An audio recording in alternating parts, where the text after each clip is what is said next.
I don't know when it upgraded for everybody else, but mine just showed up a day or two ago. Yeah, I noticed in a meeting or two ago that I could turn my screen horizontally sometimes. Sometimes. Oh, like on mobile. All right. Yeah. Well, here we are. We're live, and it's the 27th of June, 2024. Are we This is recording? Gimbalabs Open Spaces. We meet on Thursdays, and we talk about what we're going to do, and then we jump in and do it. So I'm going to share screen right here. There's a Miro board that we've been working on this year. When I zoom out, one of the things we always do before going live for these meetings is just have a chance to check in with each other. And one of the things Newman just said is, "Hey, is this board due for a little cleanup and maintenance?" And the answer is maybe. So what we usually do to start these calls, though, is we zoom in on a little template like this. You can see we've been using this template for a few months now, and it's pretty cool to go back to February and see how we've used this space over the last 4 months on a weekly basis. I'm sure an AI agent would have something to say about this raw data. And if anybody doesn't know, you can export this data to a CSV and pass it through whatever sorts of algorithms you want to. And that might be a fun thing to do. But before we go any further, let's set a timer for 2 minutes. Let's make sure that everybody has access to this board. I'll drop the link in the chat one more time. And the way we do this is if you can find this frame on the page, June 27th, there's a bunch of sticky notes. We can make more if you need them. We'll just take 2 minutes to silently add whatever ideas we have for what we want to cover in today's meeting. It can be a big topic or a detail or anything in between. If you don't have access to this Miro, just drop your notes in the chat and I'll make sure they get onto the board. Or if you want to unmute, at least one of us will transcribe your ideas. But does anybody have any questions about what we're going to do for the next 2 minutes?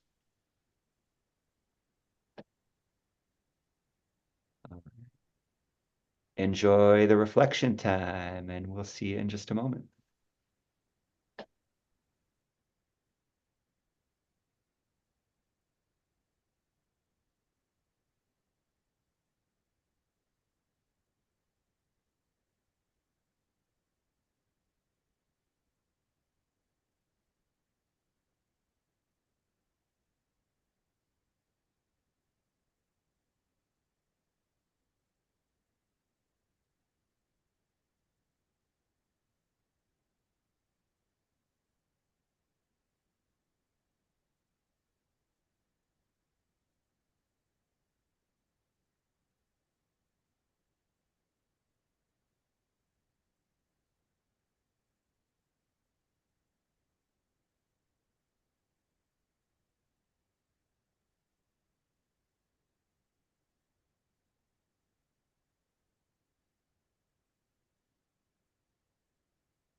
All right, all right. If you're still thinking, keep the ideas coming. We have some more stickies to add. But typically what we do at this stage is we just go from left to right and give people a chance to share what they added to the board. So first one I see is status of PBL courses.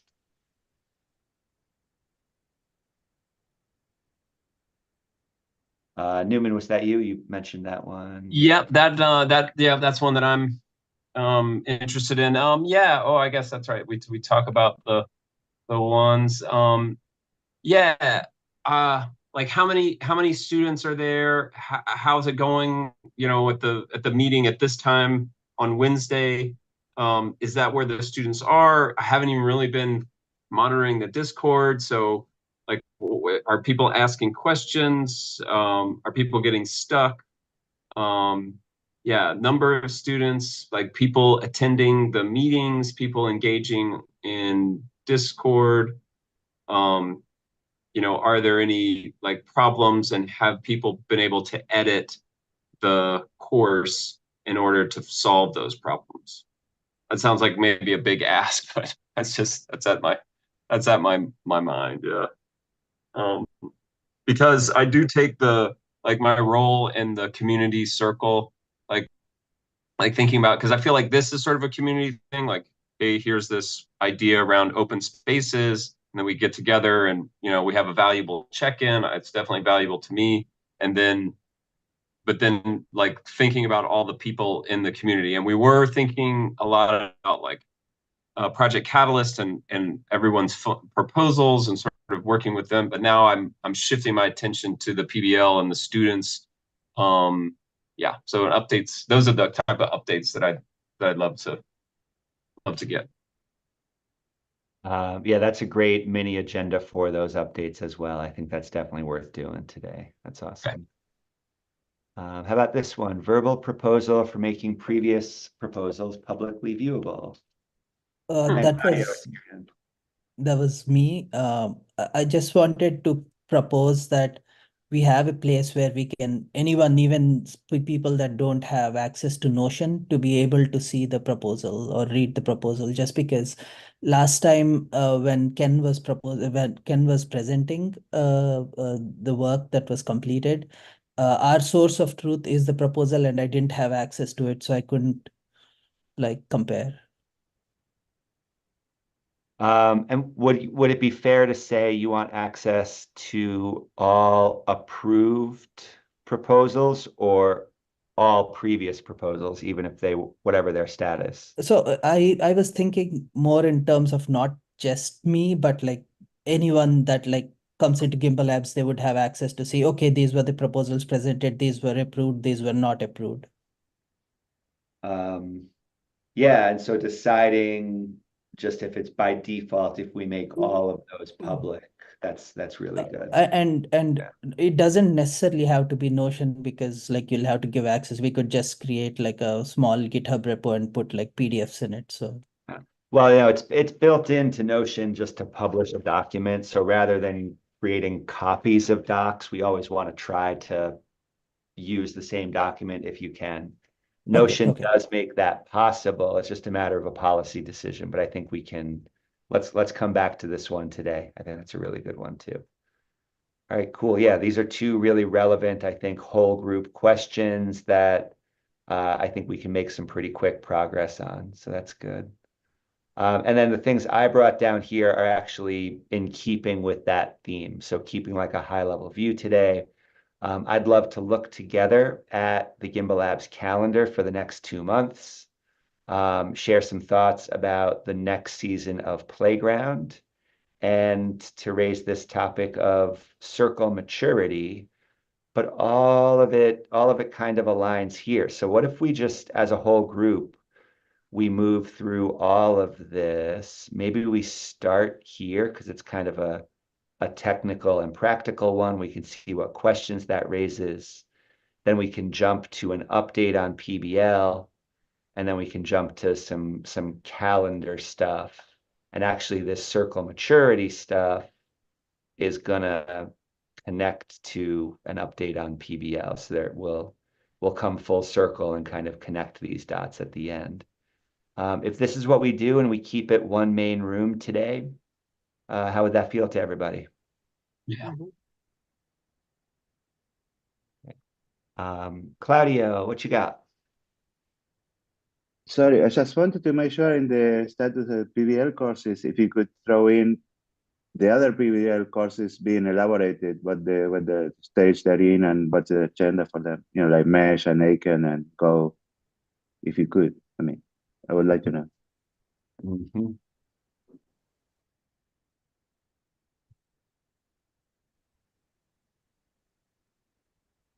Cool. Yeah, we can do updates on those as well. That's great. And Steve, I saw your hand up for a sec.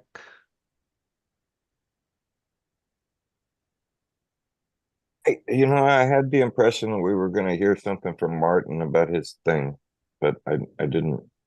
Maybe that happened yesterday. I don't know. I posted the YouTube in the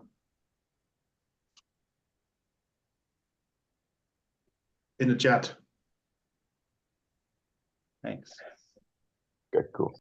All right, this is ambitious for an hour, and I know we have a hard stop because there is the EU Idea Fest. So let's move as fast as we can through these things. If we recognize that something needs a deeper conversation as a facilitator, I might move us on from an option if we realize that we're going like too deep into the weeds. My goal today is to stay at a high enough level that we can cover all of these things. And then if we need to go deeper into any, we can have a backlog for things we have to return to. So let's go Notion first. So first, I think it's okay that Harsh, you called this a verbal proposal. I think it's okay if we don't go through the whole formal process. But I do want to ask if people understand the question here. Okay, so supposing that we have proposals within Gimbalabs, and we've already been starting to practice a process for those, and those proposals make it into Notion, right? So now you've got a formatted document with the proposal that follows the template, and everybody here has the ability to look at that proposal in Notion. So far, so good. How does everybody feel about, by default, making all of those proposals public so that anybody who's interested can view either an approved proposal or one that didn't get through the approval process, or even those that are in draft form? Maybe they're not even done yet. Would anybody have any concerns or objectives about any of these proposals being publicly accessible? To be honest, I thought that that's what it was, that they were publicly accessible. The only objection I would have is that if people created proposals and they didn't understand that it would be a public thing. Because maybe they want some degree of privacy or around a proposal. So that's the only stipulation, is just to make sure that people know that when they submit a proposal, kind of like in Project Catalyst, we know that it's a public thing and anyone without can read it. Harsha, what do you think? I just had a follow-up question for Newman. Why do you think people would want to keep their proposals private? As in, do you think there would be like a reason for that? Yeah, I mean, just general shyness, or maybe it's a proposal about like requesting, I don't, there's like intellectual property things. I can immediately think of two things, like just general, like it's kind of weird to ask for something in public. And then two, like intellectual property, like if they had like their really stellar idea and they just were like, oh, I'm not ready to share it publicly, but I want to share it and work it through Gimbalabs. So those are two. I mean, yeah.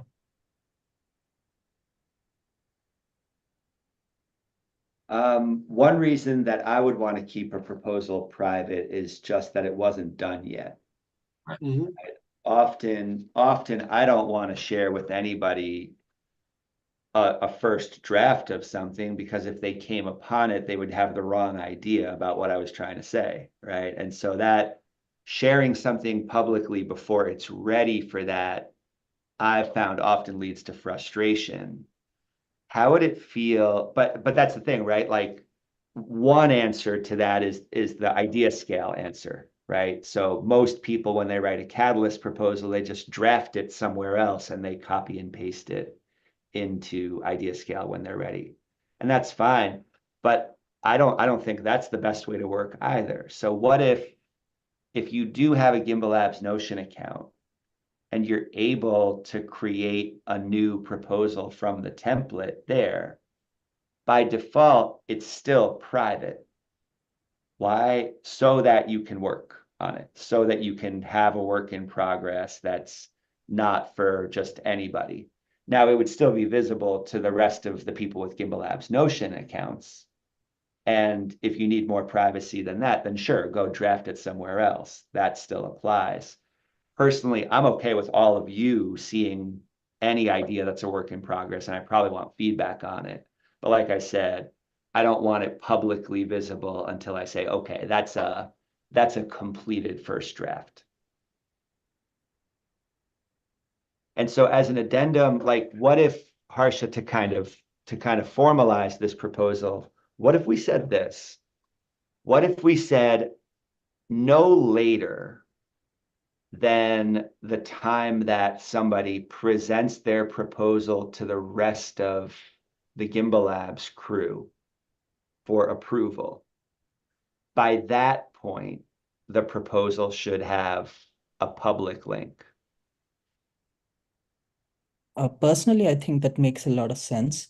But just from previous proposals, I just noticed that when you first present, it's basically like giving feedback and it's still a draft and then you make changes. So do you think after like the decision is made one way or the other, we should put the proposal or make it public or?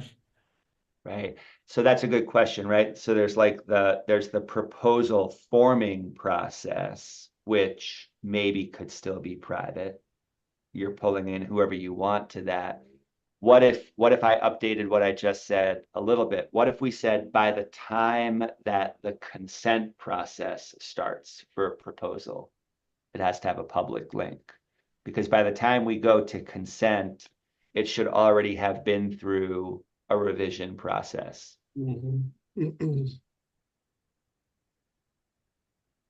If we said that's how we're going to do things, would there be any concerns or objections to just moving forward with that and saying by the time a proposal comes to the consent process, it has a publicly shareable link? Perfect. Yeah. Yeah, that makes sense to me. Yeah, it makes sense to me too. All right, let's take a quick look at just technically how to do this in Notion. Okay. So here's my Notion screen. And I happen to have up a project that started as a proposal, right? Here's that template that we're talking about, title, background, the sections, outcomes, details, and so forth. And then we come down here to where we're actually managing the project and getting stuff done, the actual lesson writing and all that. Great. Now this one, as you can see at the top of the page, it already does have a live link associated with it. Okay. And so this one, if I click this link, I think it opens in my browser. Oh, Yeah, here. that one. View site, that one. This would open the link in my browser, which you can't see right now, but I'm grabbing the link and putting it in the chat so you can see what this would look like.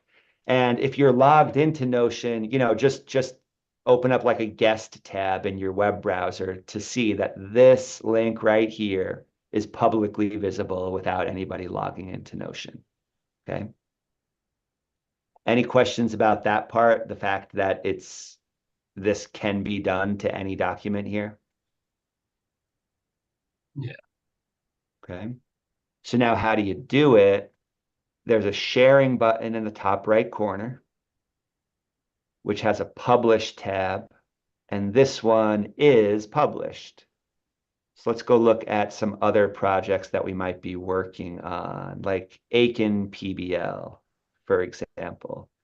Hinson has just started working on this, right? Notice he didn't even bring this to the proposal stage because he wasn't asking anything of anybody. He was just saying, look, this is something we're going to do. Okay, that one's not a good one because that one's published too.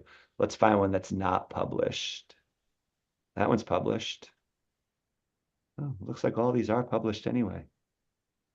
Yeah, this was Ken's. Wait, but no, this was the blank version of Ken's. Where I couldn't find it last week, but somebody then shared a link. Where's the one Ken added? Think if you click on the title, I don't know. That takes it. Oh, it's in the I team don't. space. Okay. So right, here's an example. Perfect, perfect. This one, notice it's not. I was just looking for one to demonstrate how this works. This one, I don't see the blue bar that says this is published, right? So how would I publish this and make it public? I would go share, click on the publish tab right here, and then it says I can publish to the web. That's all. So 3 clicks, and there we go. Now this thing is live, okay? We have this option to customize things, but I'm not even worried about that. This one, it's just going to have the title of the project to follow it. And I'm dropping this in the chat as well, just so you can see it. All right. So in terms of the process, share, publish it. That's all it takes to turn these into public pages. I think this is delightfully easy. So really pumped, right? That all you have to do is make those clicks. We're not keeping different copies of the same documents in different places. Anybody have any questions about that?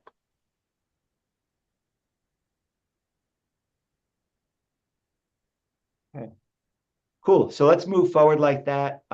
If a project is not published, let's all just give each other the benefit of the doubt and assume it was an oversight. Oh, hey, James, I noticed your project right there wasn't published. Did you mean to do that? And I'll say, oh no, I missed it, right? Let's publish it now. So while we get used to this, we can all just hold each other to account, make sure things are getting published when they're not. We'll try to follow this. One follow-up step that comes to my mind is, okay, it's all well and good that now these are public links, but what about discoverability, right? So one thing we don't yet have is a dashboard view of the projects here that are ongoing. So if anybody wants to play around with that, that's a fun kind of hacker task.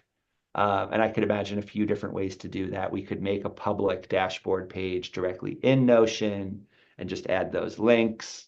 We could collect these URLs and then embed them in the new Gimbalabs website, for example. Or there's other creative options we could follow. So if anybody is inspired to think about that, think about how we help people discover and get an overview of the projects that are going on. And if no action happens on that for the next few weeks, I'm sure that's a thread we'll pick up sometime soon. Is it okay if we move on from this one? Yep. Good deal. Thanks, Harsha. Good idea. All right, let's go back to our agenda. So next we've got status of PBL courses. And what I'm thinking is I kind of want to touch this one first, thinking about the calendar. And then I want to go, how about this? I want to go 1, this, and then connect this over to here, number 2, which is going to lead us to here, number 3, and then separate from these, but I think informed by all of them, is thinking about playground. So I'd like to go through these items in this order. And so I want to start with the summer calendar. Okay. Let me once again stop share, pull up a web browser.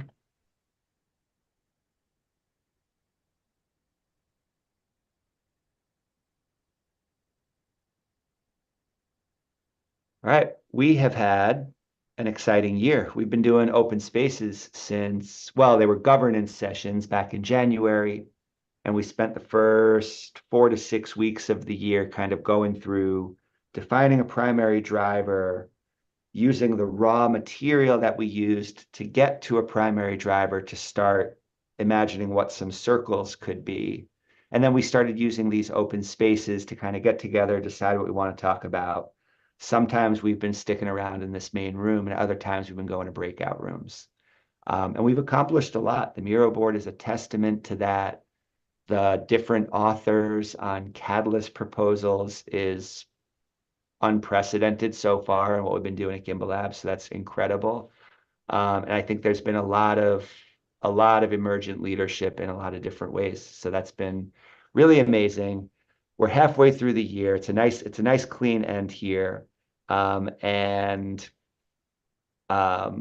what I wanted to propose to everybody is just shutting down official meetings at Gimbalabs for the first 2 weeks of July. Okay. Now, if anybody wants to pick any of these meetings up and run them, absolutely go for it. But the truth is, attendance has been down in June. I think a lot of people kind of slow down this time of year for any number of reasons. But I've been noticing that we've had a lot smaller turnout at all of the meetings we're doing.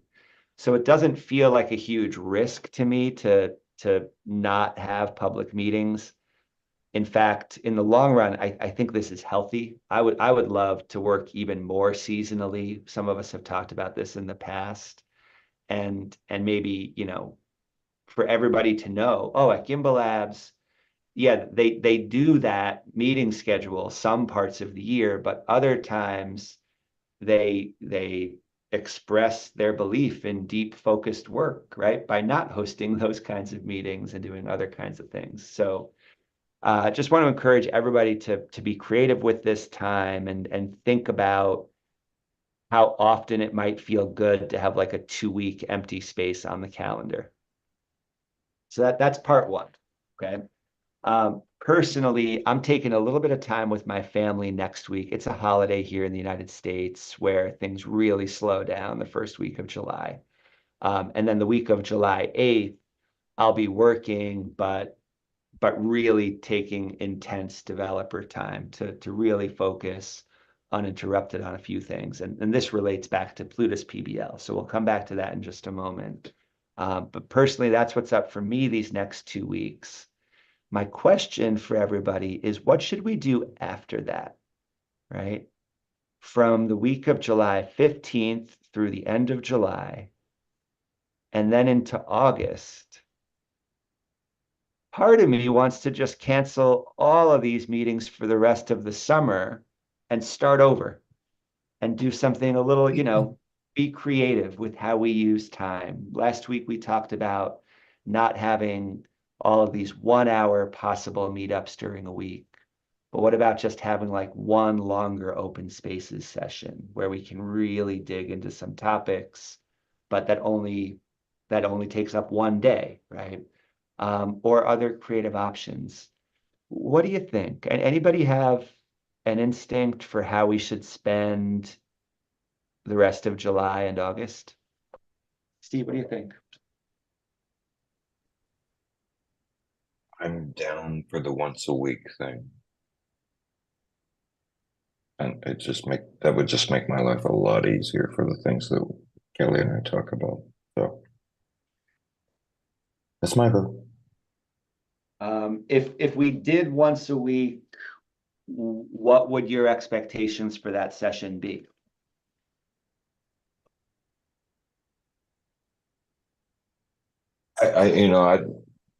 I'm down. I think a really long meeting and just go where our minds are. You want to get down and do some deep coding and talk about whatever problems you've got going on with that or challenges, or I think it should be a thing where I think it should be a long enough meeting that we could say to whatever students may be taking in PBL. Who may be taking the course during the summer, and you say, hey, we're gonna be meeting on this day, and as students can come in and talk to us about whatever your issues are, you know, at this point in the meeting, you know. If the meeting starts at 9, you know, students can come in at 11, you know, or I don't mean to be an elitist, I'm just saying, you know, you could schedule the meeting to go flow a certain way.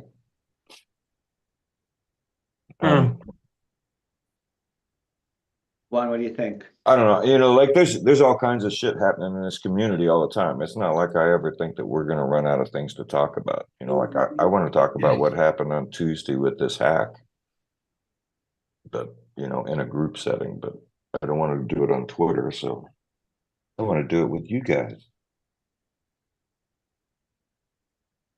Got it. Yeah, you know, I think like sleep, we always get better ideas when we have reflection and time to cool down and think without FOMO, without pressure, without anything. This summer is perfect because the activity that is happening right now in the whole ecosystem is humongous, and we need that time. I think we need that feeling of no missing any meeting, no missing anything, just So some type of meeting, but with no pressure, with no agenda, I will say, yeah, the same way we've been done, open space.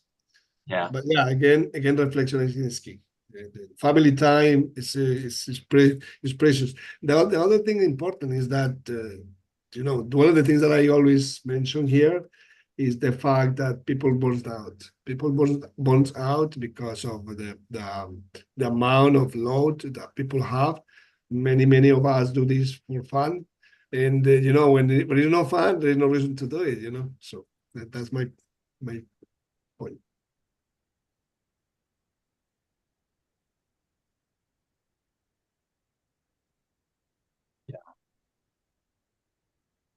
What else are folks thinking? I can jump in. I like the idea. I like the idea of the experiment of the once a week meeting. And I think the driver would be feeling like the situation is topics come up that we want to discuss, and that this trust network, because like that's basically cashing in the bank account of like, oh yeah, I want to know about the hack. Do I trust just random people on Twitter? And it would be great to kind of like suss it out like we can.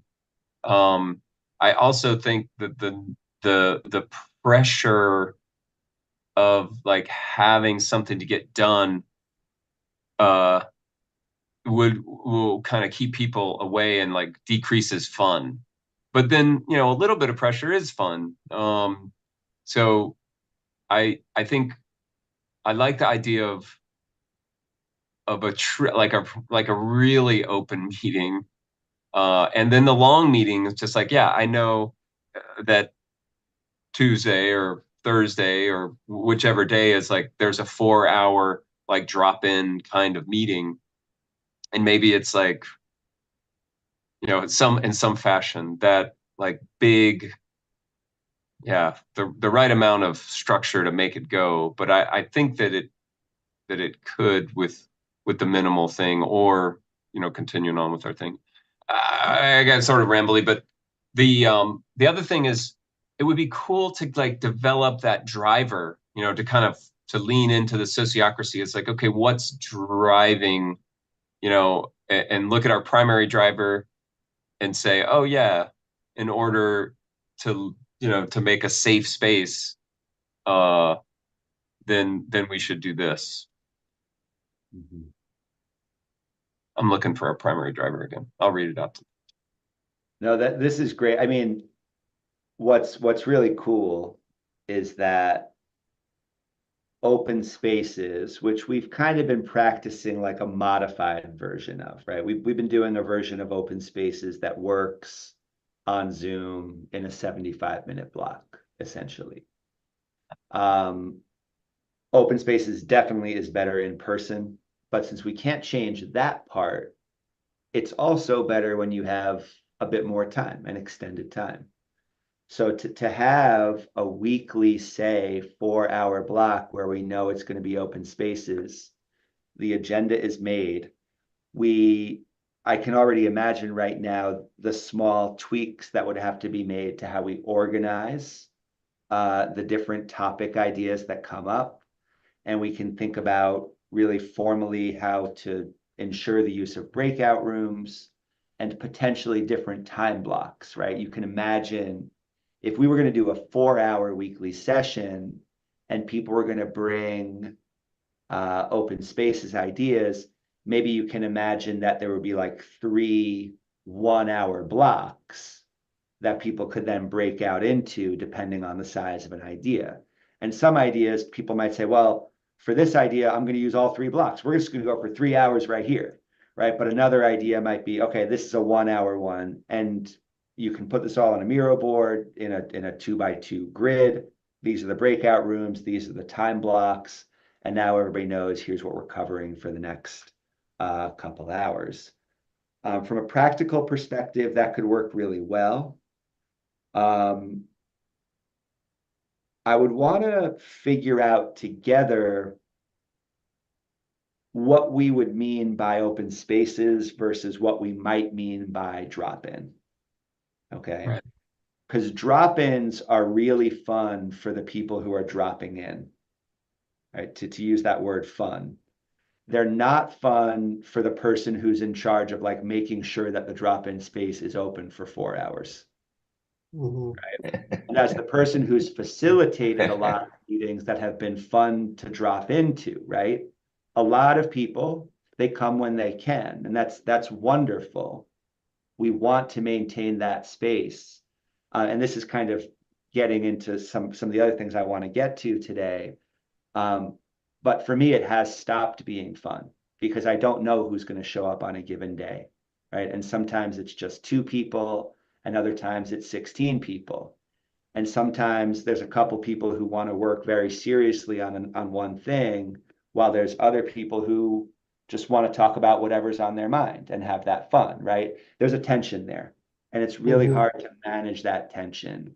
So for me, I would want to very explicitly decide together, is this a 4-hour drop-in or is this a 4-hour open spaces? Because the expectations would be different depending on which one we do. Yeah, how does that resonate with folks? Juan, what do you think? Yeah, the first thing I thought was you. I mean, you've been the facilitator for many meetings, and the initial thought was 4 hours of James coordinating things. It's not fun for him, right? That was my first thought when we talked about that. So yeah, I think it's, drop-ins works as long as people come and go, and there is a way to maintain like a column, like a center of ideas of the conversation, but it's something that it's not sustainable for having a host doing that all the time. And I really want you to be out of of that commitment, because I know you'll be much more productive doing other things. Even though you love teaching and all that, have the idea of having delegating the hosting part is very productive for the whole idea of Gimbalabs, and yeah. So Here. Thanks, Juan. Harsha, what do you think? I'm just curious about how others feel, because for me, 4 hours squeezing into, like, because there are other works also, just squeezing that time in would be like a lot. So just practically for me, it'd be really hard. I'm just curious about what others think as well. Martin, what do you think?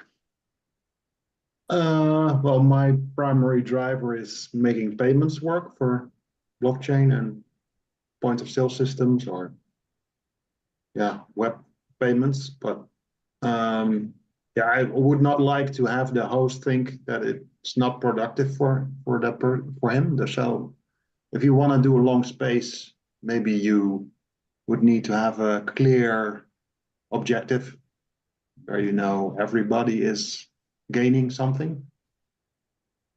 Instead of, if you're a teacher, you already know And for me, that is hard to be a teacher, but because, yeah, you're so good at it that it's very boring. Sometimes. You really have to, you really need to love making people see that aha moment. I think that could, yeah, maybe make you motivated, but yeah, if you have a lot of other things to do, it maybe could be like, yeah, not a plus. It's a plus and two minuses. What makes it motivating for a teacher is when they see a sense of momentum. Okay. The hardest thing for a teacher to do is to repeat themselves over and over again. All right. And I've been stuck in a little loop the last few months where I've had to do like the same 20 minutes of introductory work just to get to the point of getting into the actual thing that we want to do today, right? Because there hasn't been consistent enough participation to build that momentum. And I want to figure that out together, right? Yeah, like I've definitely been struggling from the teacher and facilitator perspective because I'm not getting that sense of motivation from the sense of momentum that I know is possible, but for all good reasons we haven't yet achieved. Newman, what do you think? Yeah, yeah. I wonder, I mean, so the first point is the sort of power of like, is it better to work in a group? Because it feels like we want deep time, like Martin's, like working on web payments, or Steve's like good conversation around themes and topics that are going on in blockchain. Juan's thing about being able to reflect and sort of rest, and then I always think about Juan as like bodily, like health things. And I mean, that's just an open sort of thought. Like, can we as a group be better at those things as a group? And then maybe jumping into kind of like solutions. So that's the first part. And then the second part being, my vision when we were talking through that, I was like, oh yeah, what if, and that tension around like taking time to get into the actual work, in my mind, 10 years from now, in the distant future, in the year 2000, there is this portal where we're just like, hey, this is what I need to do, and this is the time, and then I can look and see, oh, Harsha needs to build a UX plan, or Simon needs to build a marketing set of tweets, or or Steve wants to talk on this topic.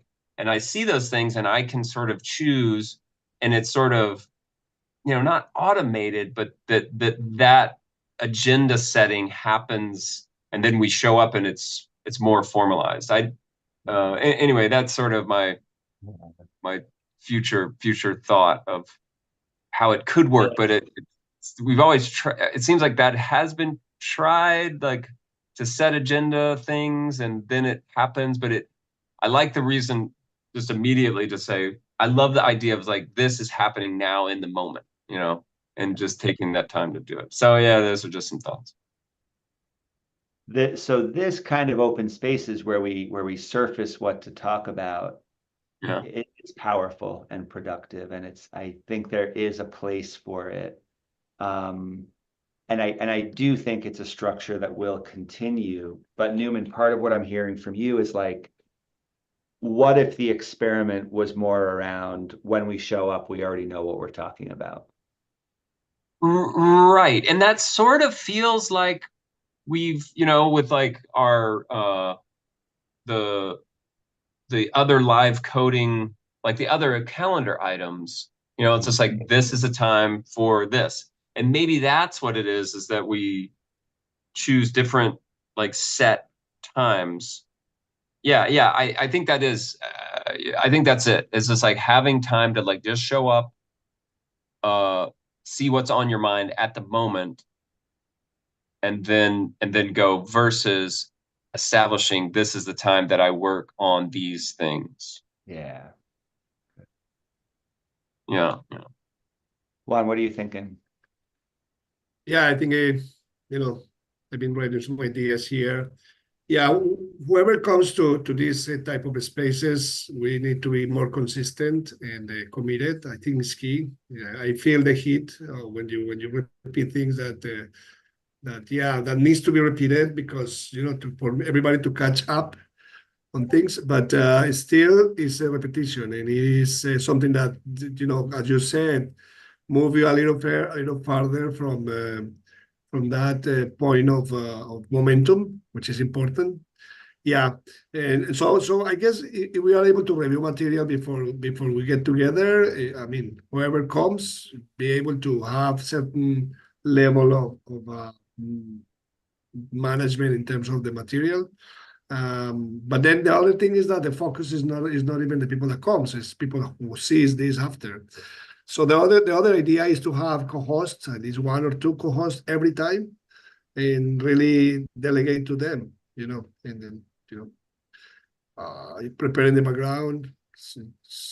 That may help a little bit because I feel I saw I've been watching Gimbalabs production the latest month, and I see that you've been delegating, but for some reason even Sebas or even Alex. I saw Alex presentation yesterday. It was super, and I love it.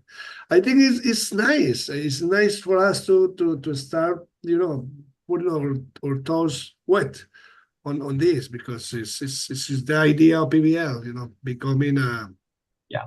instructors. So that's crucial. So one of the things that's really good about this project structure is that it's fractal. Okay, so we have this proposal process of starting a driver and like writing about this, but not every project is as big in scope as redesigning a whole website. Another example of a project that's much smaller in scope is just running a single session, right? And the word delegate is actually used very specifically in S3, right? A circle delegates to a subcircle, and a subcircle can delegate to a subcircle all the way down until that subcircle is just a single person.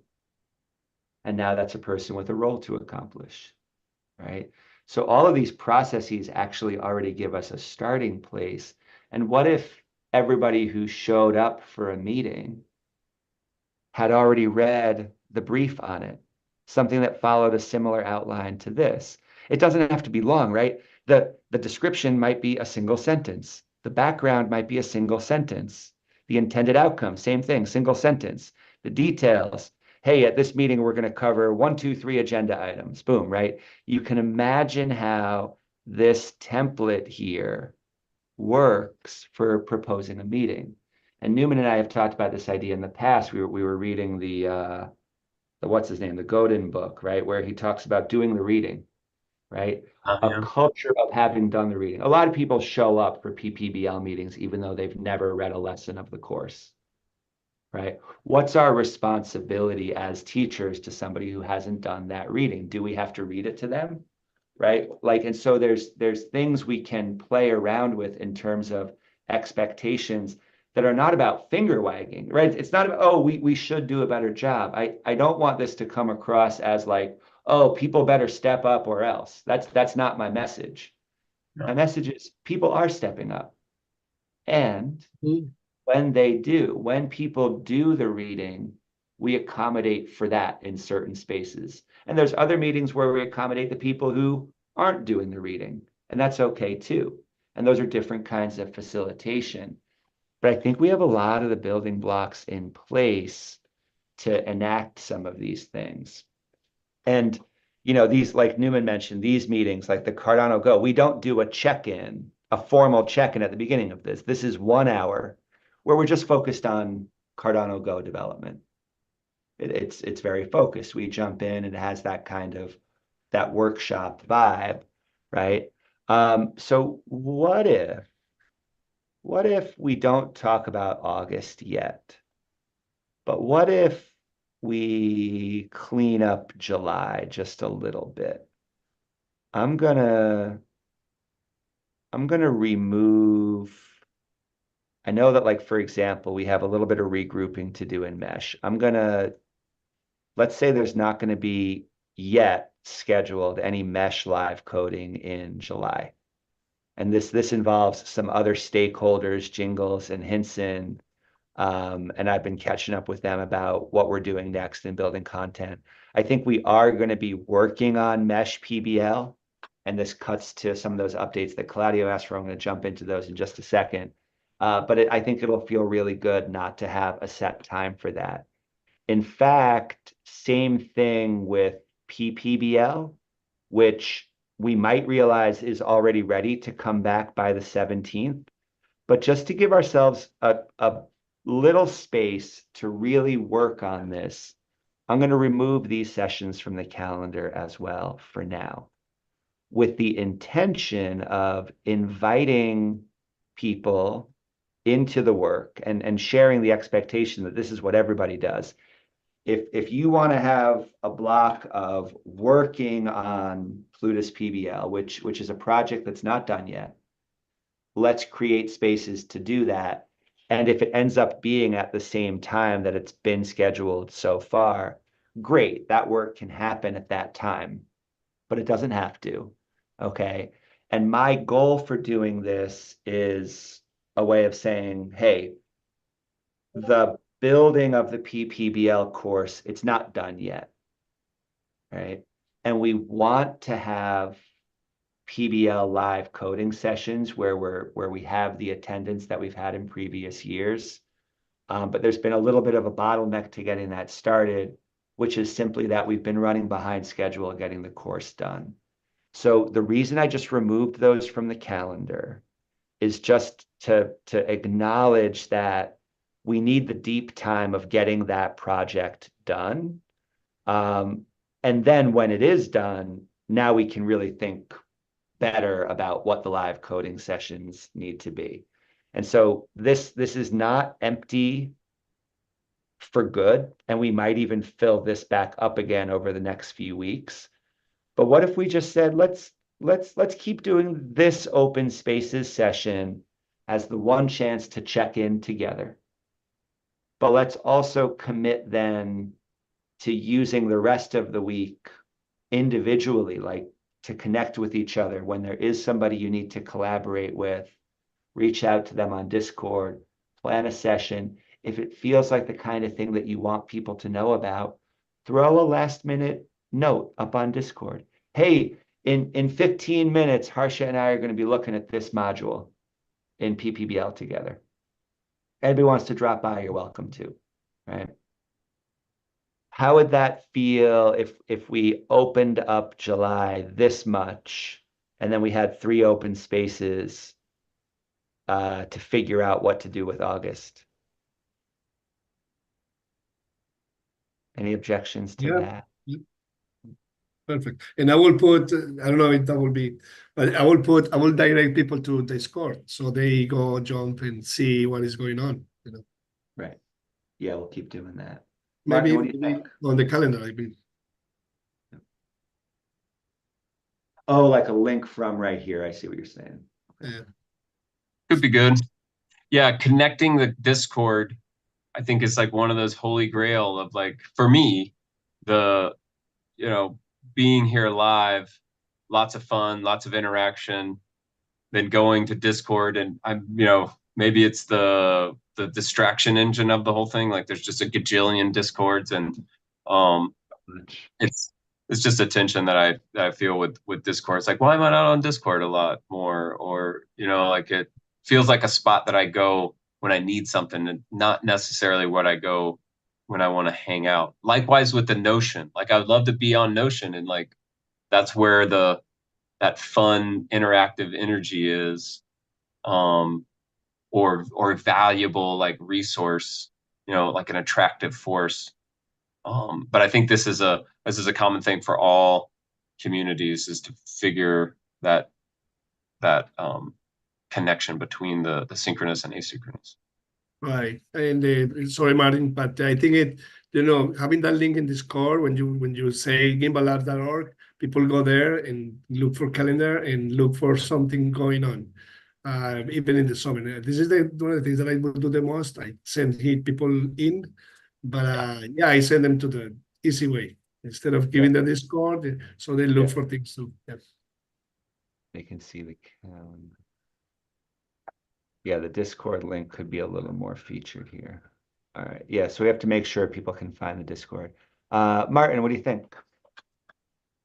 Yeah, maybe it could be interesting if people have like intersecting interests, that there's a possibility to invite domain experts, so that we have a different teacher and the teacher can also learn something.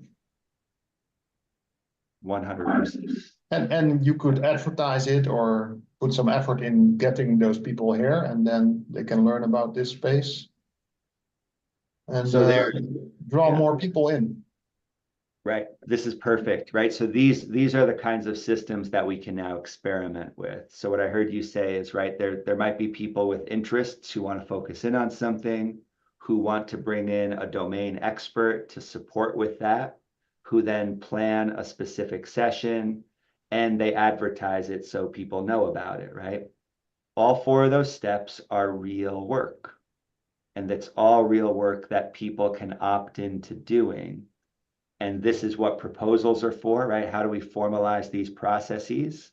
And whenever any of us say, you could, right? Like Martin, you just said, you could advertise it. We have to be more specific about who the you is, right? And this is the roles and responsibilities section of a proposal. Who are we asking to advertise for this? Who are we asking to reach out to the domain expert? These are not things that happen randomly, but it's easy for them to feel like magic, okay? And I want us to move past the point of these just feeling like magic and recognizing that anytime I say to somebody, you should do this, right? Like, also, I could do this. And I want all of us to say, I could be the person who brings that idea to Discord. We could, right? But even more, that's why I can. Right? Learning targets don't say we can, because we still can deflect responsibility onto somebody else. If we say I can suggest this idea by writing a Discord message or writing a proposal about it. I can be the person who brings this expert into a session. I can set a time for it. I can make sure people know about it. And I can ask for help with the things I can't do. But when I do, I can ask for specific help from a specific person, not some general you, and not just assuming it'll happen. That's the moment we're at. This is where we can move into. I just said those words, we can, right? This is where we can move into for the second half of 24 if we choose to, okay? So we'll start with this. Before we run out of time, I want to get to these other agenda items, but this feels like a really good place to start. This conversation will continue on the 18th of July, unless it continues sooner than that, because anybody here has the option of driving this conversation, right? Do you want to put together an informal session? Do you want to have a maker block collaboratively during any of these weeks? The answer is always yes, okay? But it has to start from us, and we have to ask each other specifically for the very targeted support we need to make sure that these things happen.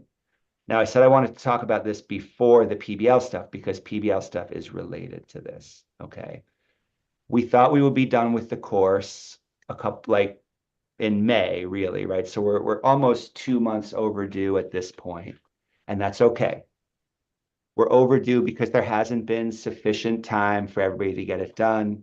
Several of us have been putting in as much time as we can. I know that I had a lot of days, and this is where I started to experience the tension that I wanted to help surface today. I had a lot of days that I thought we would use the Plutus PBL live coding time or a breakout room of this session to really focus in on the course, and just not enough time materialized, right? So we are where we are. The course absolutely needs to be finished, and it's not done yet. So to go through these items one by one, metrics, we want them, but we don't have them yet. We know the policy ID of the token, right? So the easiest thing to do is we can look at how many of those tokens with that policy ID have been minted, but that's pretty much all we've got for now. There's going to be some other interesting metrics incorporated with Andamio, but we're in the process of building those right now. So more to come on that.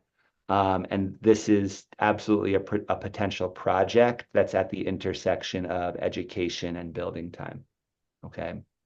That's going to be really cool to build those dashboards together. But I would say that finishing the course is a prerequisite, at least for me, to have time to dedicate to this. Live coding, we just removed it from the calendar for July, and I can't wait for this to get back to the point, right, where it was in the best months of last year. The best months of last year, there were two of them. When we first started PPBL 2023, between when the course rolled out in, I think it was like late March or early April, through June, we had pretty good engagement at the live coding sessions. Then things did dip down for the summer. And then we had another wave of participation in the course in the fall, like September through December. So I think it's really, it is okay to slow down from the live coding sessions. But what if very informally at this stage, and we can formalize a proposal around this, what if we set a goal of by September having a structure we're really excited about for live coding? Right. And if we start sooner than that, that's okay, right?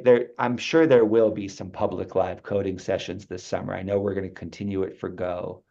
I just removed Mesh from the calendar, but we're going to come back to that very soon.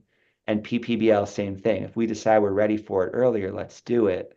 But I'd love to give ourselves the freedom to kind of finish the course and not assume that live coding has to be in the form that it's been for the last 18 months, right? It can be other things. And so we have space to figure that out together. Discord, we just talked about that. There are some places that we can publicize those links better. And once again, just like metrics and live coding, as we finish the course, there's going to be a lot more to say. I love getting loud about our accomplishments once we've accomplished things. But I won't get loud about the PBL course until I feel more confident about having time to get it done. So that's related to this too. Course maintenance and editing is a longer topic. This is something I hope we can revisit, at least as an open spaces topic, but also there's proposals here, right? And I remember a few months ago, we were really excited to kind of drive this experiment around what is the reward structure around maintaining a course. That was really motivating to a lot of us. Okay, we've got draft one of a PPBL course, sure, but we know that the development system is always changing, and content maintenance is not always fun work, right? So what could we do with the kind of treasury experiments we've been doing, contributions, to think about the maintenance of this in the long term? That's not a question we're going to answer in the next 7 minutes or so, but this is one I think we should definitely come back to. Okay. So in short summary, given the short amount of time we have, these three, in my mind, the prerequisite is finishing the course. So that's what I'm going to focus my attention on when we have these couple of weeks of meeting less. And when that's done, I'll be excited to help drive some of this work. But in the meantime, there might be some people who are not dedicating time to writing content, but decide they do want to drive these things. And that's awesome. Nothing's stopping anybody here from picking up these threads and moving with them. All I can do is share that I know that I want to get the course written first before I can dedicate time to these. Okay. So if those stay as options for people to pick up, if we know we will get to them when the course is done, but anybody can anytime, does that feel just okay for now? And knowing that the next few weeks are ahead of us? Yeah, that feels great, actually. Okay. So that's all coming. Mesh is actually in the very same boat as PPBL. I really thought it would be done by now, but there just hasn't been enough time. So these two, we're going to finish these. I feel pretty confident we'll get these done in July. Aiken, Hinson and I wrote a proposal. He's already drafting a course that he's going to use in person with the Hong Kong developer community. So he has a really strong interest in getting that done. And he and I are meeting once a week to build some examples for that course and to think about the outline. We kind of just took that as something to run with. But we're gonna, we'll be sharing publicly as soon as it's ready to, but that won't come until after these two courses. By September, we'll have these three courses up and live. We'll have modified versions of these courses that will be used in-person workshops in Hong Kong, and more to follow from there. So that's the fast version of that update. Now, where does this all lead? Well, all of this work, everything right here, from the status of the PBL courses to these outcomes, but then even the communications and assessment of these courses, to me, most of this does fit inside the education circle with certain things delegated outwards, right? We could say, for example, like writing the courses, that's education stuff. And maybe from this project, we delegate community like Discord stuff to another circle, or we delegate communicating about live coding to another circle.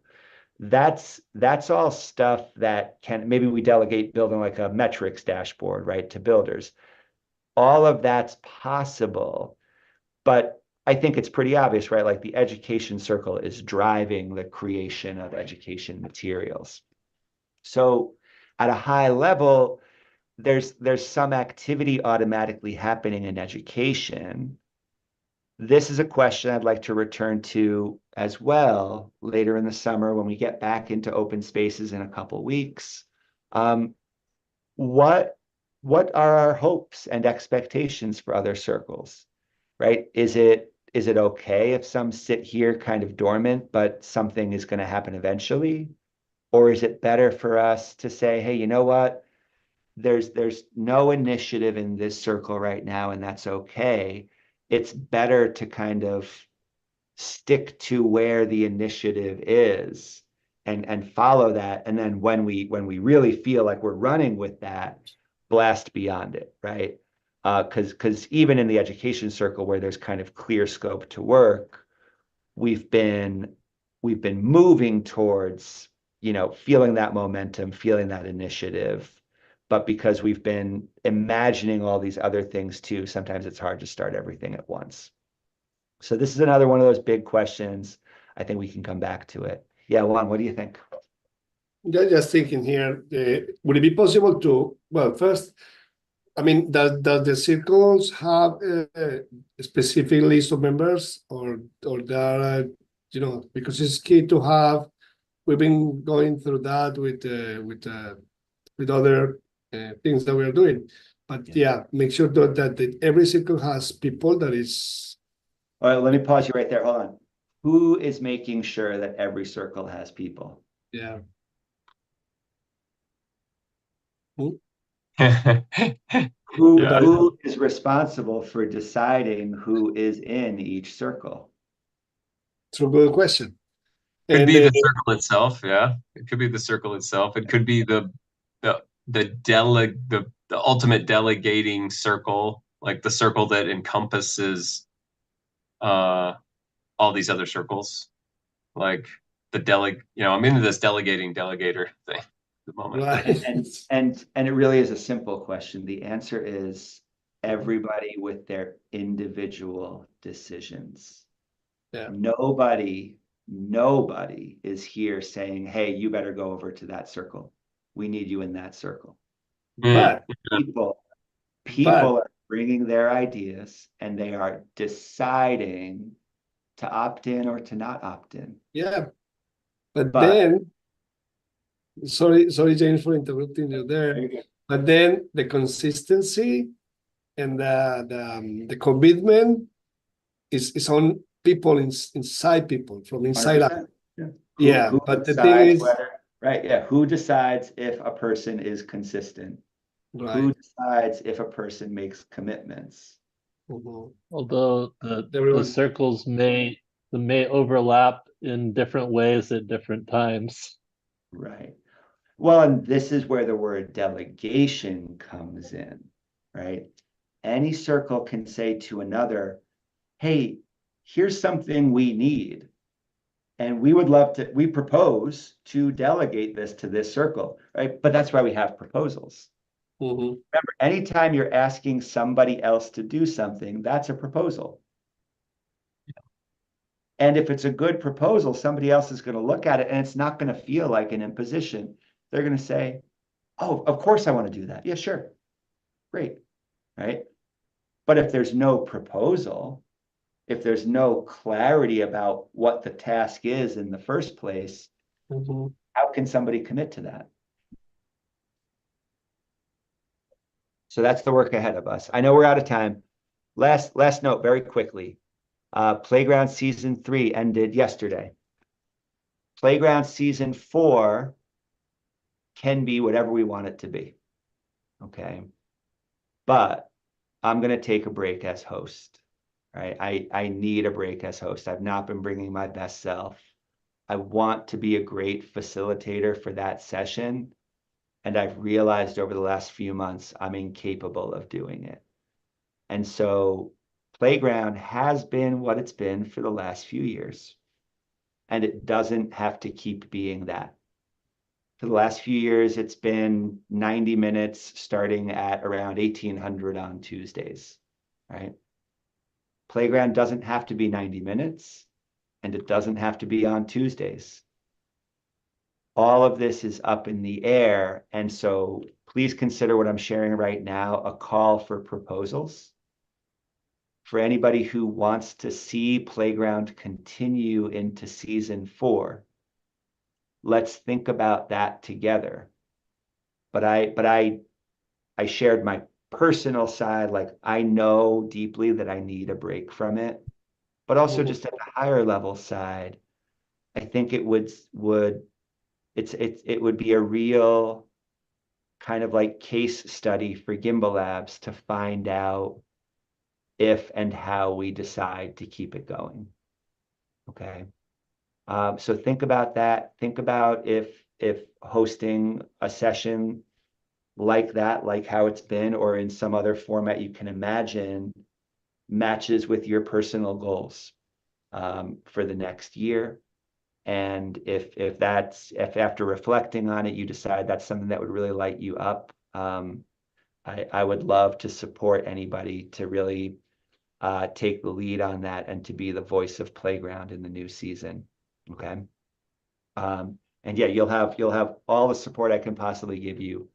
I'm really excited at the prospect of not doing it. I have a lot more to say about that, but I'm trying to keep it brief.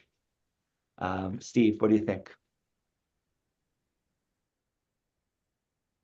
Well, I don't know. I just saw the time. It started in a particular time in the Cardano community, and I know that for myself, I have come out of politeness sometimes, knowing that what I was going to hear was nothing new, and or hoping I was going to hear something new and being disappointed. And it's an interruption in a day for me. And so if we continue it, I would ask that we make it a more focused thing, and that if somebody does step up to be the new host, then that they come with a plan, And, you know, like we bring people in to talk to us and not just, oh, we're an open door for anybody who can ramble for an hour and a half. I'm tired of that shit.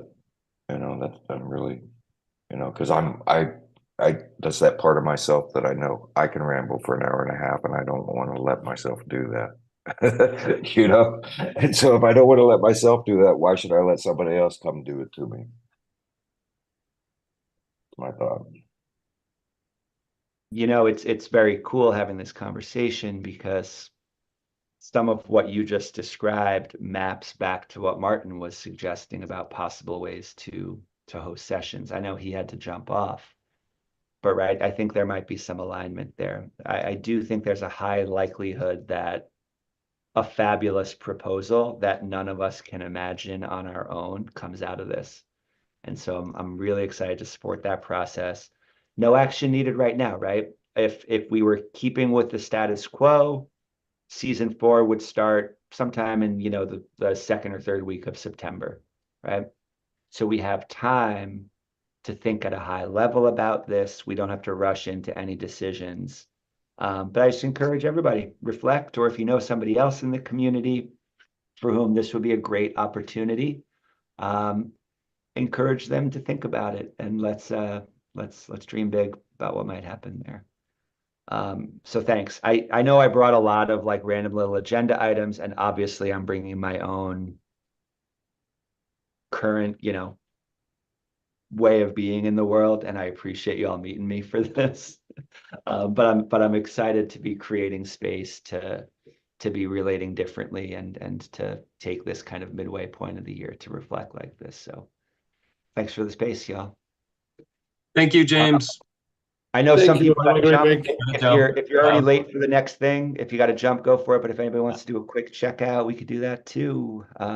So if you're already gone, cheers. Juan, how you checking out today? Yeah, I'm checking out the kind of very excited about the future of this because of the thinking on reflection and looking things from above. I see that every time Gimbalabs gets more better, more interesting, you know, the things we do. And one thing that I want to mention is, would it be possible to put use the schedule to put the link for the how you call it? Forgot that word. Discord. A Discord link. And when people come and don't see anything, at least they see the link and they go there and study and learn on the schedule, On the calendar? on the calendar. Yeah. Okay. Is that something? Yeah. Let me. Hmm? That seems like a simple question, but it has a long answer. So, but yeah, let's see what we can do for that. Yeah. Because I think people will find something to do in summer instead of finding a white, you know, schedule. Anyway, I'm checking out. Very excited about this summer and the idea of addressing it with the mindset of a relaxed mindset in terms of everything is progress. We have been progressing a lot, and no guilt, no thinking we are not doing enough. It's been with me for 3 years. So yeah, I think it's great. I hope you guys have a great week. Thanks, Juan. Steve, how about you?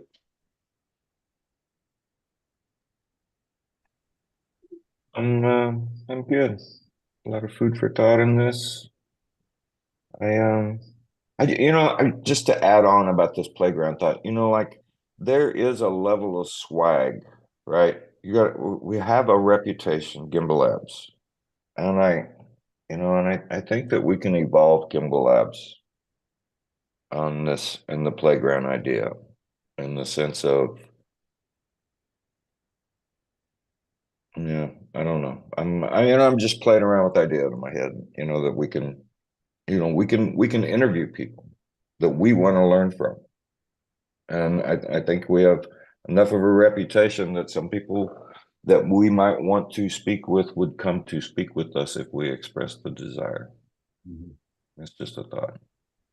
Keep going. Now's the time of year for that kind of thinking, and I'm excited to see where that goes. Yeah. Ken, how about you? I'm doing good. Yeah, I was just updating my events data type to be able to block out ranges of exception dates so that I could reflect what you just put on your version of the calendar. Nice, that's flexible. Yeah. One thing I was thinking is I'm at some point I'm looking for an online space to be able to teach just like functional programming for maybe like I'm sort of focused on some people here in Malawi that want to learn, but I'm not sure if that should be tied in with the Gimbalabs stuff or like I was thinking about that in relationship to the discussion about playground and stuff. So like a space for people to ask questions about broader programming topics. I don't know. That might go into the thought process of what we decide to do in the future. Yeah, it'll be good. That sounds like a worthwhile workshop for us too. And I know that Hinson has some thoughts about that. So yeah, we'll come to that. Very good. Harsha, how about you? I actually really enjoyed the session, and I'm actually glad that James, you finally surfaced your tensions because you rarely do that. So I think just having a space where we can surface our tensions and not be judged, but it feels pretty good. Yeah. Thanks, partner. And Adrian gets the last words of Q2 at Gimbalabs. I'm checking out, curious what will come next. All right, all right. Thanks, y'all. Really appreciate going over time today and all the airtime you gave me. See you in a couple weeks, y'all. Have a good one.